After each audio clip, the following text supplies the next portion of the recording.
Dianne Feinstein, a.k.a. Dianne Feinstein, and her ties to China. Her party doesn't care about it. The media do not care about it. Our government doesn't care about it. But as pointed out in The Federalist by Ben Weingarten, who is an outstanding writer, he says in part, remember she had this spy as a driver, for the last 40 years, no politician in America has arguably maintained a deeper, more long-standing, and friendlier relationship with China, the highest levels of its ruling Communist Party, than Dianne Feinstein. It dates back to opening the U.S.-Chinese diplomatic relations in 1979. Shortly thereafter, Feinstein, then mayor of San Francisco, established a sister city relationship with Shanghai, one of the earliest and most robust such relationships in U.S.-China history. Soon after, she led a mayoral delegation to China joined by her husband, investor Richard Blum, a trip they took together many times over the ensuing years as the relationship between both Feinsteins and China grew. During the 1980s, as mayor of San Francisco, Feinstein developed a close friendship with Shanghai Mayor Jiang Zemin. This substantially enhanced Feinstein's foreign policy profile and created an important linkage to the U.S. government for China's Communist Party. Just as Feinstein rose to a prominent position in foreign affairs and national security in the U.S. Senate, first on the Foreign Relations Committee and later as chairman of the Senate Select Committee on Intelligence, Jiang rose to the top of Chinese leadership, serving as chairman of the Central Military Commission, general secretary of the Communist Party, and president of the People's Republic of China. Under Jiang's leadership, the PRC initiated a brutal crackdown against practitioners of Falun Gong, including mass imprisonments, beatings, torture, rape, organ harvesting, and murder, and engaging in alleged human rights atrocities against Tibetans. Feinstein never renounced her friendship with Jiang in spite of these acts. Feinstein and Jiang reportedly visited each other regularly in the 1980s, with Jiang once spending Thanksgiving in San Francisco with Feinstein and her husband. Jiang supposedly danced with Feinstein during one such visit, which surely must have been a propaganda coup for the Communist Party in China, a la Ted Kennedy and the Soviets. In 1986, Feinstein and Jiang designated several corporate entities for fostering commercial relations, one named Shanghai Pacific Partners. Feinstein's husband served as a director. His financial position was relatively small, less than $500,000 on one project, the only such position in China the Feinstein family held when Feinstein entered the Senate in 1992. That project, however, which Blum's firm participated in alongside the PRC state-run Shanghai Investment Trust Corporation, was one of the first joint ventures between San Francisco and Chinese investors, reportedly cited by by Chinese officials as a testament to the friendly business ties between Shanghai and San Francisco that Feinstein had initiated. Subsequently, Blum's investments in the Middle Kingdom mushroomed. In May 1993, Feinstein expressed her strong support on the Senate floor for continued trading with China. Contemporaneously, her husband was seeking to raise up to $150 million from investors, including himself, for a variety of Chinese enterprises. In August 1993, Feinstein and her husband visited Beijing for extensive meetings with Chinese leaders at President Xing's invitation. As the Los Angeles Times reported in 1994 expose on Feinstein's husband's business ties and the potential conflict of interest they presented, quote, such encounters are fondly remembered when deals are clinched back in China. According to American experts in Chinese business practices, they said that Feinstein's consistent support for China's interests cannot help but benefit her husband's efforts to earn profits there. The historical record suggests these American experts were right. Blum successfully raised $160 million for the aforementioned Asia Fund under his Newbridge Capital Investment Company, including investing $1 to $2 million himself. The fund invested in several state-owned and Chinese government-linked businesses. Blum's firm's largest holding at the time as China Investments began to draw scrutiny in 1997 was its stake in Northwest Airlines. The then estimated $300 million position was poised to significantly appreciate in value as Northwest happened to be the sole airline operator providing nonstop service from the United States to any city in China. When questioned on his China investments, Feinstein's husband, Blum, pledged to donate future profits from the holdings to his nonprofit foundation to help Tibetan refugees, thereby, quote, removing any perception that I in any way, shape, or form benefit from or influence my wife's position on China as a U.S. Senator. But these conflict of interest issues persisted. In January 1995, Feinstein was appointed to the Senate Foreign Relations Committee. Subsequently, she made several visits to China, accompanied by her husband, where she met with senior government officials. During these trips, the couple was wined and dined. On one such visit in January 1996, Feinstein and Blum enjoyed a meal with President Zheng in one city, the exclusive leadership compound for China's Communist Party, where, according to Feinstein, they ate in Mao Zedong's residence in the room where he died. Feinstein kept up her dogged support for increased trade with China. In May 1996, she penned an editorial in the LA Times calling for the United States to grant most favored nation trading status to China on a permanent basis and get past the annual dance that is proving to be extraordinarily divisive and not at all helpful toward reaching the oft-stated goal, improvement in human relations. While Feinstein maintained her pro-China positions, in March 1997, the senator revealed that the FBI had warned her that the Chinese government might seek to funnel illegal contributions to her campaign fund.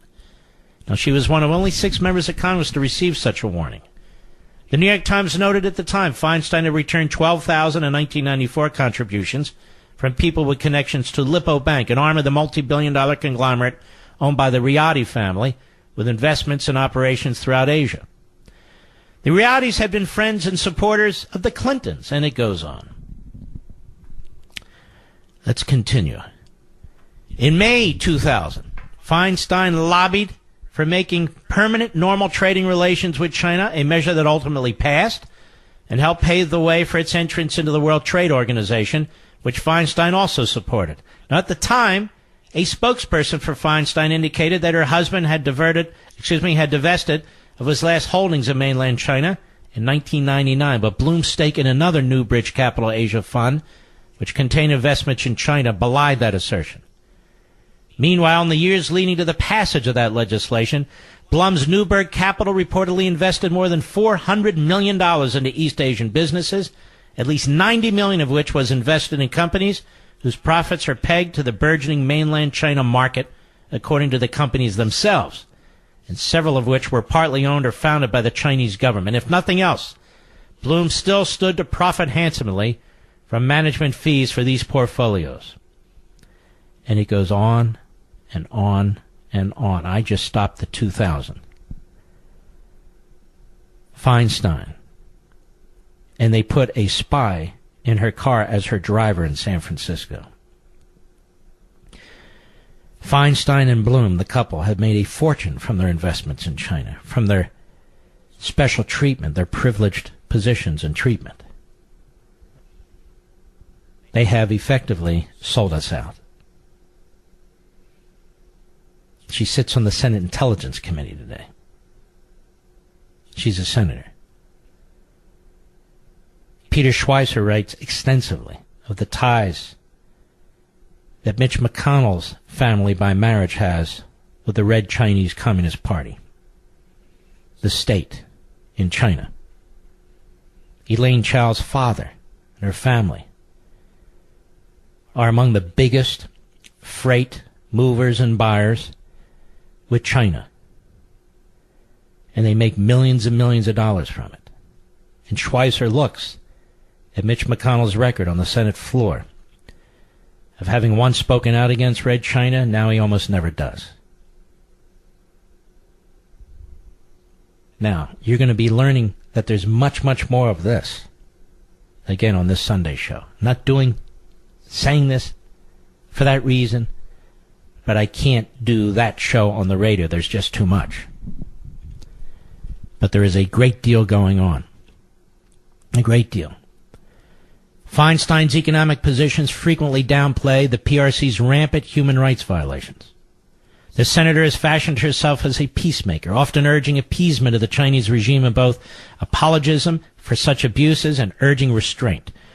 These efforts date back to the early 80s. Until that time, participants in San Francisco's Chinese New Year parade displayed the flag of the nationalist Chinese government, which had ruled in exile on Taiwan after 1949.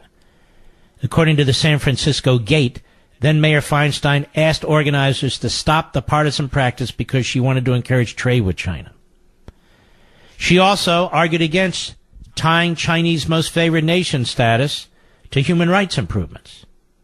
In March 1996, Feinstein sought to ease tensions between China and Taiwan, arranging discussions with high-level Chinese dignitaries on Capitol Hill at China's behest.